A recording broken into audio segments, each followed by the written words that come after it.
Viewers, आज की video के अंदर हम पास्ट पेपर 2022 को सॉल्व कर रहे हैं और ये सब्जेक्ट आपके पास इकोनॉमिक्स एनालिसिस एंड पॉलिसी और ये एडीसी पार्ट 1 का पेपर था जो 2022 में आपसे पूछा गया था। तो इस पेपर को मैं प्रॉपर सॉल्व कर रहा हूँ।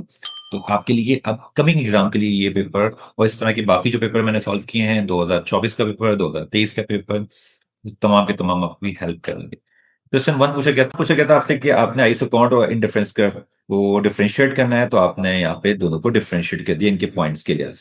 इसका बी पार्ट पूछा गया था कि किस तरह से जो प्रोड्यूसर का इक्विलिब्रियम है वो अचीव होता है अगर हम आइसोकॉन्ट कर्व एनालिसिस के जरिए से। तो यहाँ पे आपने सबसे पहले जो है वो आइसो प्रोडक्ट कॉस्ट कर्व को एक्सप्लेन किया। इसके बाद जो आइसो कॉस्ट लाइंस होती है, इसका प्रोड्यूसर इक्विलिब्रियम, और फिर इस तरह से ये ग्राफ बना के आपने पूरे सवाल के जवाब को एक्सप्लेन कर दिया।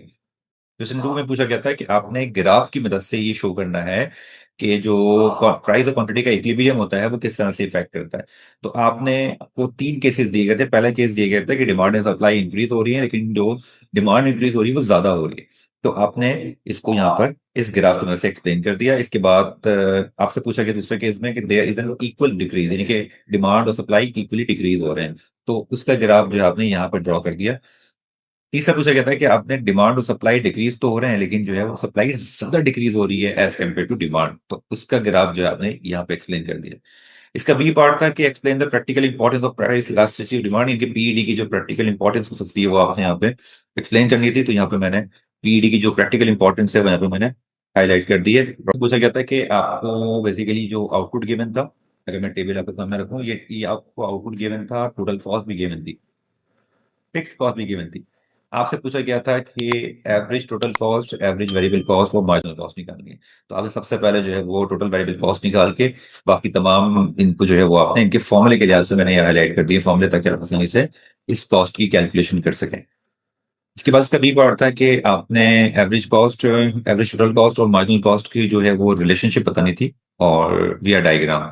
तो क्वेश्चन 4 की बात करें तो क्वेश्चन 4 में आपसे 2 शॉर्ट नोट पूछे जाते हैं। तो पहले जो शॉर्ट नोट की चॉइस थी वो था प्राइस डिस्क्रिमिनेशन, इसको मैं यहाँ पे एक्सप्लेन कर दिया है एग्जाम्पल्स के साथ। इसके बाद अगला जो ऑप्शन था आपके पास वो था income elasticity of demand and cross elasticity. तो यहाँ पे इसको मैंने एक्सप्लेन कर दिया इनके फॉर्मूले और एग्जाम्पल के साथ। अगला जो चॉइस आपके पास ऑप्शन थी वो थी लॉ ऑफ रिटर्न्स और the inverse of the law of cost. तो यहाँ पे आपने इसको एक्सप्लेन कर दिया। इसके बाद internal economies of scale and external economies of scale का सवाल था, यहाँ पे मैंने इसको एक्सप्लेन कर दिया। इस तरह से ये आपका जो माइक्रो वाला पोर्शन था वो मुकम्मल हो गया। मैक्रो की बात करें तो मैक्रो में पहला सवाल था नेशनल इनकम का जो इक्विलिब्रियम पॉइंट है कंबाइन करना था आपको। तो यहाँ पे आपने एक इक्वेशन ड्रॉ कर दी कि टू सेक्टर इकोनॉमी के अंदर रहते हुए एडीएस का इक्विलिब्रियम किस तरह जो है वो एस्टैब्लिश होता है। तो यहाँ एक डायग्राम ड्रॉ करके आपने इसको यहाँ पे एक्सप्लेन कर दिया।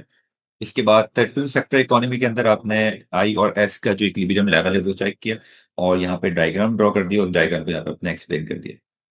क्वेश्चन 6 की बात करें तो उसमें पूछा गया था कि ऑटोनोमस और इंड्यूस इन्वेस्टमेंट में डिफरेंशिएट करना था। तो दोनों को डिफरेंशिएट कर दिया उनके एग्जांपल्स के साथ। और इसका बी पार्ट था describe the factors that determine the marginal efficiency of capital. मैक के जो फैक्टर्स हैं वो आपने यहाँ पे बताने थे। तो तमाम फैक्टर्स जो कॉमन फैक्टर्स हैं मैंने यहाँ पे लिस्ट डाउन कर दिए। 7 ए में पूछा गया था कि जो मल्टीप्लाई का इफेक्ट है वो किसी न्यूमेरिकल एग्जांपल और डायग्राम की मदद से आपने एक्सप्लेन करना था। सबसे पहले आपने मल्टीप्लाई को यहाँ पे एक्सप्लेन कर दिया, डिफाइन कर दिया। इसके बाद इसका जो इफेक्ट है वो एक डायग्राम के जरिए से आपने इलिस्ट्रेट कर दिया। इसके बाद आपने न्यूमेरिकल जो एग्जांपल्स इसकी हैं वो आपने यहाँ पे मेंशन कर दी।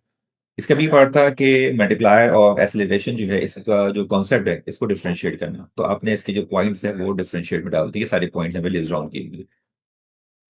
क्वेश्चन 8 आपसे पूछा गया था कि दो कोई शॉर्ट नोट करने हैं। जो पहली चॉइस थी आपके पास शॉर्ट नोट की वो थी importance of the study of national income. तो जितने भी इसकी जो स्टडी की इंपॉर्टेंट जो मेन पॉइंट्स हैं मैंने सारे एक्सप्लेन किए।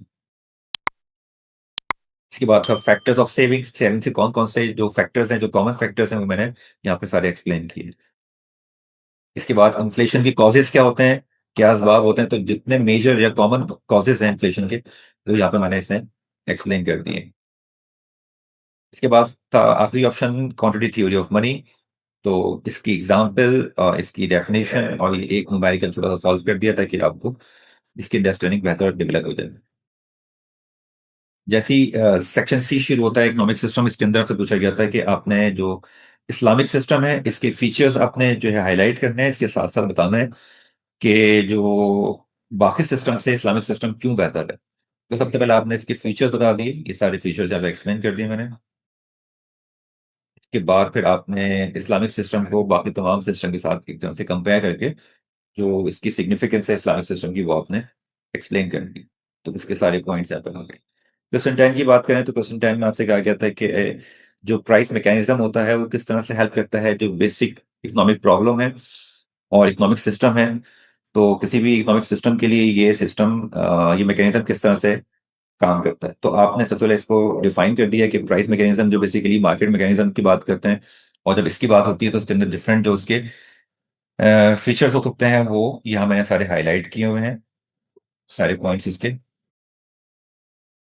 2022 का पेपर मुकम्मल हुआ। अगली वीडियो जो 2021 की होगी इंशाल्लाह बहुत जल्द मैं अपने यूट्यूब चैनल पे अपलोड कर दूंगा। मेरे चैनल को सब्सक्राइब कर लें। Thank you for watching my YouTube channel professor Salim academy.